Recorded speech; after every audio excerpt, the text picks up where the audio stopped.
For today's video guys, magluluto naman tayo ngayon ng lechong paksiw. Ayan. So sa mga hindi marunong magluto ng pancit canton.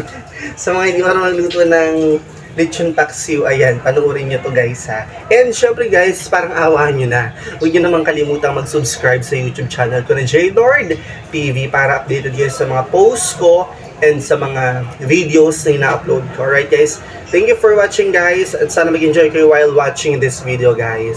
I-ready natin ang bawang. So yun guys, ready na ang sibuyas at bawang na gagamitin natin sa lechon paksiw. So susunod naman is ilalagay na natin or i-ready na natin ang mantika, toyo at suka.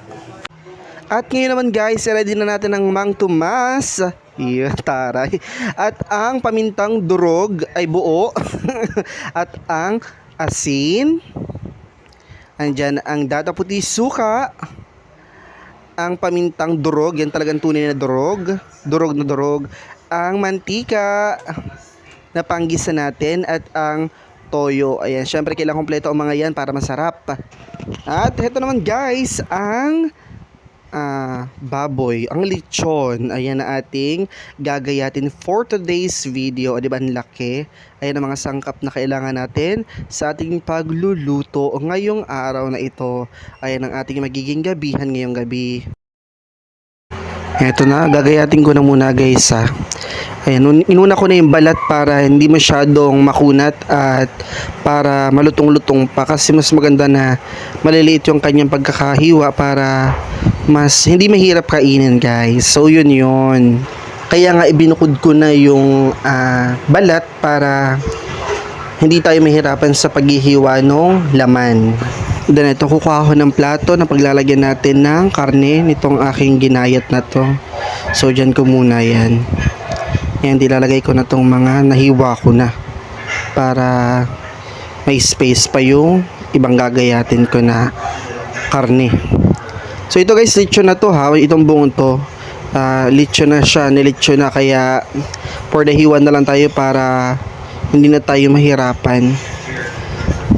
Ayan o, medyo malaki to kasi ano ito, parang pig yata to ng baboy. Ang laki. Nasa ano pa to, 2 kilo pa guys. Medyo frozen pa lang yung karne. Yan, tamang unahin ko kasi yung balat. Yan, kaya ihiniwalay ko na muna. O, dyan muna natin siya sa may gilid. Tingnan nyo guys, napaka ano pa, tigas pa. Ano, kasi frozen to guys. Frozen tong baboy na to, I mean itong lechon na to. Kaya medyo nahihirapan tayo paghihiwa. Diba?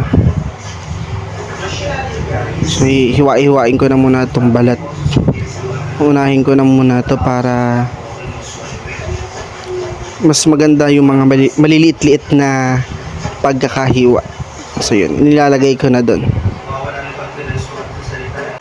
Actually guys, ngayon lang talaga ako nagluto ng lechong paksiw kasi hindi ako magaling magluto or hindi talaga ako actually nagluluto ng mga food kasi hindi ko hobby ang pagluluto, pero syempre i-try ko na lang din kung masarap ba yung putahin na lulutuin ko or hindi. Pero eto na, bahala na.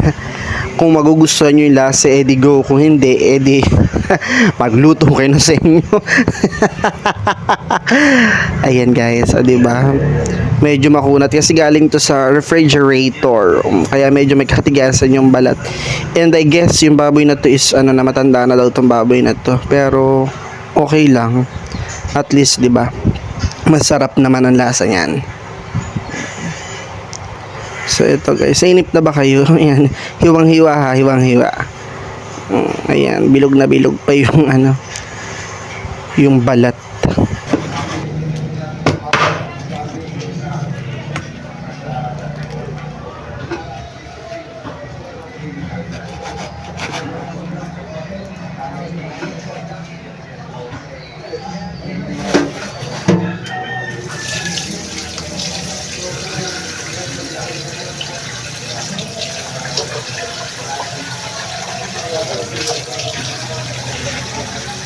Alright guys, at nagayat ko na nga ang lechon.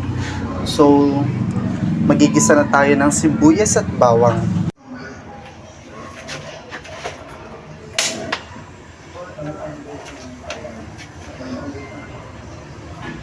And guys, painitin na natin ng konti ang kawali. And maglalagay na tayo later on ng mantika.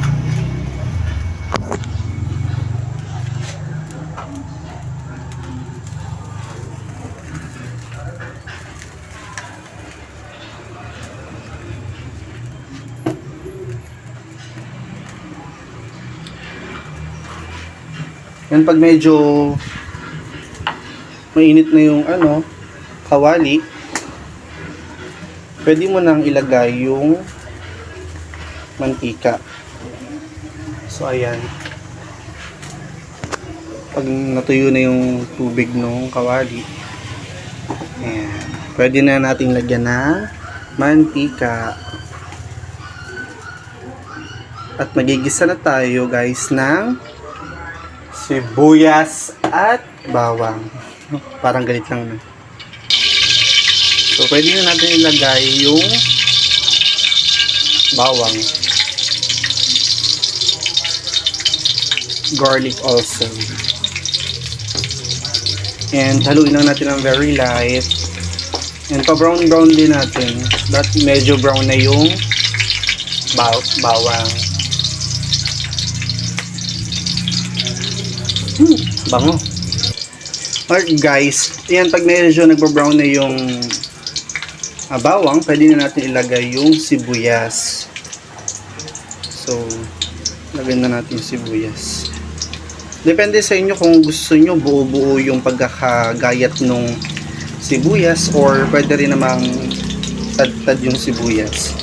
Depende sa inyo kung ano yung mas bet nyo. Pero yun yung gusto ko eh. But kayo ba masusunod? Kayo ba nagluluto? Joke lang. So yan. Pag alam nyo na medyo luto na yung sibuyas, pwede nyo nang ilagay yung lechon or yung karne. Pag mas maraming sibuyas, mas malasa guys. Saka pag mas maraming bawang, para din yung nakakailanganing lagyan ng magic sarap. Kasi hindi naman sa naninihira tayo, no? Mas masarap din yung sariling lasa niya. Yan, hindi rin talaga ako mahilig gumamit ng mga seasonings. Yan, okay na. Medyo umaamoy na siya at medyo luto na rin yung sibuyas. So, pwede na natin ilagay itong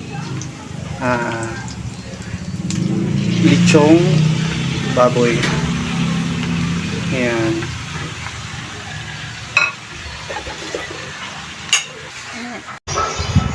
Siyempre guys, pag nailagay nyo na ang karne, kailangan nyo lang na i-mekos-mekos. Ayan, mekos-mekos ng very light. Ayan, pero wag naman ka masyadong kahalo kasi baka magdurog-durog yung karne. 'Di ba? Hindi magaganda yung kanyang appearance pag nagkahiwa-hiwalay sila. So ayan, mekos-mekos lang ng very light, guys. Ayan. After a few minutes guys, haluin nyo ulit siya. Haluin natin yung karne kasi baka masunog naman yung ilalim. And para pantay yung pagkakaluto, luto yung ilalim and then luto rin yung nasa ibabaw. Kaya kailangan natin siyang haluin ng sakto lang, ganun. Ayan, para balance ang lasa niya, lagyan natin ng asin. Syempre, kailangan importante yan, di ba? Asin. Ilalagay natin. Yung sakto lang, hindi masyadong maalat. Okay? And nilagyan ko rin siya guys ng toyo. Yung iba hindi naglalagay ng toyo, pero ako nilagyan ko siya ng toyo po para hindi maputla yung kulay nung lechon natin or nung karne. 'Di ba? Para mas maganda siyang tingnan or presentable siyang tingnan.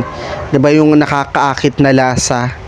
Gusto niyo nakakaakit, 'di ba? Next nilalagay natin is suka. So konti lang. Yung lumasa lang siya para medyo masarap yung niya. Maging lasa. Kasi baka maging lasang sinigang naman pag sobrang dami. No? And lagyan natin ng paminta. pamintang buo. And pamintang durog.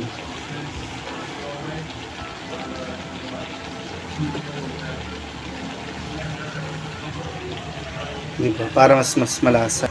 Then, pwede nyo nalagyan siya ng Mang Tomas para masarap. Diba? Yung iba hindi sila naglalagay ng Mang Tomas. Pero ito, the best to guys. And then, haluin natin.